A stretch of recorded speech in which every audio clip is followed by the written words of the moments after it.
สบายดีท่านผู้ชมพบกับรายการไปหามาบอกท่านผู้ชมเมื่อเว้าถึงลูกชิ้นแล้วบ่ว่าจะเป็นยุคสมัยใดอาหารประเภทนี้ก็ยังเป็นที่นิยมของผู้บริโภคและกำลังเป็นที่ต้องการในท้องตลาดในปัจจุบันเนื่องจากว่าลูกชิ้นเป็นอีกอาหารประเภทหนึ่งที่กินง่ายแซ่บและสามารถประกอบอาหารได้หลายอย่างบ่ว่าจะใส่เฝอข้าวเปียกข้าวซอยข้าวปุ้นหรือจะนำไปจืนปิ้งและอื่นๆก็แซ่บ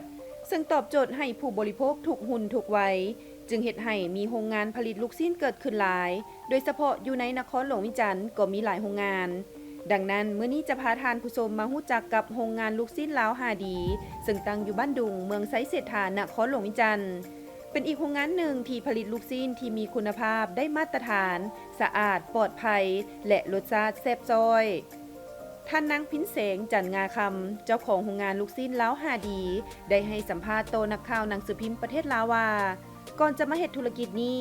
ตนเองเคยเป็นอาจารย์สอนอยู่คณะเศรษฐศาสตร์มหาวิทยาลัยแห่งชาติมาก่อนแต่ย้อนเป็นคนมักกินลูกชิ้นและลูกก็มักจึงเกิดมีแนวความคิดอยากผลิตลูกชิ้นเองจึงตัดสินใจสร้างโรงงานลูกชิ้นลาวหาดีในท้ายปี2020เป็นต้นมาและอีกหนึ่งจุดประสงค์หลักๆในการสร้างตั้งโรงงานนี้ก็เพื่ออยากสร้างให้ผลิตภัณฑ์ลูกชิ้นอยู่เคียงคู่กับคนลาวตลอดไปจากที่ว่าเราได้มีความตั้งใจในการที่จะมีลูกชิ้นได้มาตรฐาน3 จุดเนาะถือว่าจะบ่มาตรฐานระดับโลกแต่ว่าในไล่เขาก็เป็นลูกชิ้นที่ว่าสามารถเป็นหน้าเป็นตาของประเทศลาวได้นะเนาะฉะนั้นจากที่เบื้องต้นที่เราได้ก่อตั้งขึ้นมาในปี2020แล้วคือว่าเบื้องต้นเขาก็ได้เฮ็ดแบบคล้ายๆเป็นแบบครอบครัวคือกันในเป็นขนาดน้อยเนาะนั้นหลังจากนั้นมาเขาก็จึงค่อยๆพัฒนาขึ้นมาในการที่จะพัฒนาผลิตภัณฑ์ของเขาให้กลายเป็นสินค้าที่มีคุณภาพมันเขาก็ได้รับทุนเราได้รับทุนจากรัฐบาลซึ่งเอิ้นว่าเป็นโครงการ SME จากกระทรวงอุตสาหกรรมและการค้ากลุ่ม SME นี่ก็คือว่าทางบริษัทเขาก็ขอบใจมาในนาทีนี้แหละที่ว่าก็ผู้บุญคุณของภาครัฐที่เพิ่นเอาใจใส่ในการที่จะพัฒนาธุรกิจ SME ของเขาดังนั้นหลังจากเขาได้รับทุนนี่ก็ถือว่าช่วยพวกเขาหลายในการที่สามารถนำเข้า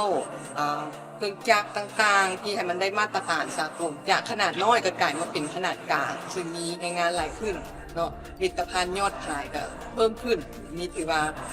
เป็นบาทก้าวใหม่ที่เราพยายามชื่อว่าจากปี2020ก็เป็นท้ายปีเขาสั่งตั้งฮอดนี้ก็ถือว่ารวมกันแล้วก็4 ปีเนาะ4 ปีเต็มๆยอดขายเขาก็เพิ่มขึ้นหลายเนาะฉะนั้นแต่เขาก็ยังบ่หยุดตัวนี้เนาะเขาสิพัฒนาให้มันได้ยอดขายหลายกว่านี้เพราะว่างานเขาสามารถรองรับได้การขายของเขานี่ถือว่า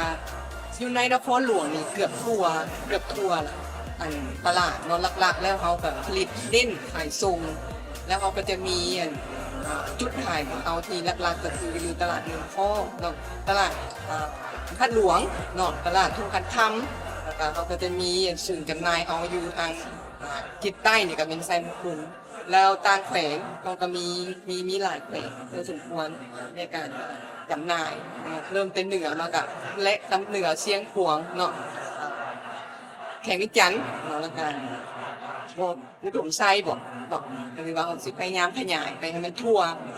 ประเทศวัตถุดิบหลักๆของเขาเหมือนเป็นไก่กับงัวเนาะหลักๆแล้วเป็นเขาจะใส่ไก่ซีพีเพราะฉะนั้นอยู่ในนี่100%นี่คือว่าเนื้อเขาผลิตสมภาวะเนื้อเน้นๆ97%นี่ก็3%ที่เป็นเครื่องปรุงแล้วก็แป้งและน้ำก้อนเนาะเขาจะผลิตเฉพาะเขาออเดอร์เพราะเขาจะให้ใหม่สดเขาจะบ่ให้ลูกชิ้นข้างฉะนั้นเขาจะรับออเดอร์แล้วเขาผลิตเลยแล้วก็ขายเพราะเขามีตู้คอนเทนเนอร์เพื่อรักษารสชาติของลูกชิ้นตู้คอนเทนเนอร์เย็นแบบเก็บรักษาให้มันอุณหภูมิมันได้ฉะนั้นโรงงานเขาจะเน้นสะอาดแล้วก็รสชาติคงที่แซ่บสะอาดบริการเขาจะส่งเนาะ delivery ให้พอดมือเลยได้ถ้าว่าสินค้ามีปัญหาเขาเปลี่ยนเลยเนาะอันนี้คือว่าเป็นจุดขายที่เขาพยายามที่จะเฮ็ดให้ลูกค้าพึงพอใจท่านผู้ชมถ้าลูกค้าทานใดสนใจหรือต้องการลูกชิ้นไปจำหน่ายและบริโภคเองก็สามารถติดต่อได้ที่เบอร์โทร